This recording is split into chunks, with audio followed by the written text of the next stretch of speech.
Bonjour à tous, bienvenue dans la correction des exercices 1 et 2 du chapitre 11 sur les ondes électromagnétiques. Le premier exercice vous parlait de la technologie Bluetooth et on vous disait que ces ondes avaient pour fréquence 2,4 GHz. Je vous demandais au départ de calculer la période de ces ondes. On utilise la formule classique T égale 1 sur F que vous connaissez depuis le début de l'année avec la période en secondes et la fréquence en Hertz. On peut faire le calcul. T, c'est 1 sur 2,4 GHz, et je vous disais dans l'énoncé que 1 GHz, c'était 10 exposant 9 Hz. Donc ne pas oublier la conversion pour faire ce calcul, et vous trouviez une période de l'ordre de 4,2 fois 10 exposant moins 10 secondes. Deux chiffres significatifs dans le résultat, puisque je n'avais la fréquence qu'avec deux seuls chiffres significatifs.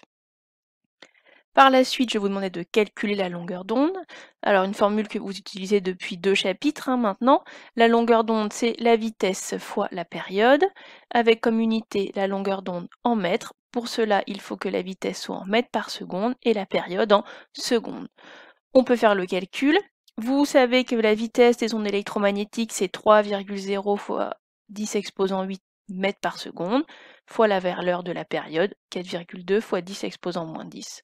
Et on trouve une longueur d'onde de l'ordre de 1,3 fois 10 exposant moins 1 mètre.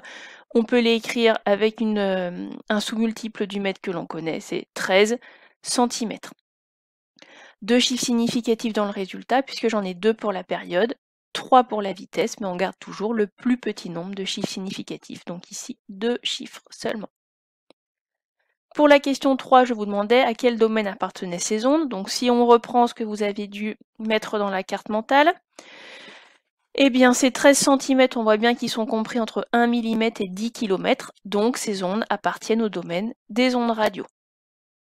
Et les différents objets qui utilisent le Bluetooth, par exemple le téléphone portable, les écouteurs, les objets connectés, vous les connaissez bien puisque vous les utilisez pour certains tous les jours avec vos téléphones. Regardons maintenant la diode laser, donc dans l'exercice 2, du lecteur Blu-ray. Donc pour lire un DVD, pour lire un Blu-ray, on utilise un faisceau laser de longueur d'onde 405 nanomètres. Je vous demandais de justifier que ce rayonnement appartenait au domaine du visible et je vous demandais sa couleur. Donc si on reprend le graphe que vous avez dans la carte mentale, 405 nanomètres, eh bien, on voit que c'est compris entre 400 et 800 nanomètres, donc c'est bien dans le domaine du visible. Voilà la justification attendue. Pour lambda égale 405 nanomètres, ça correspond au domaine du visible, car lambda est compris entre 400 et 800 nanomètres. Alors maintenant pour la couleur, autour de 400, on est encore dans le violet, 405, on dira qu'on est dans la couleur violette. Par la suite, je vous demandais de calculer la période, donc on utilise la relation T égale lambda sur V.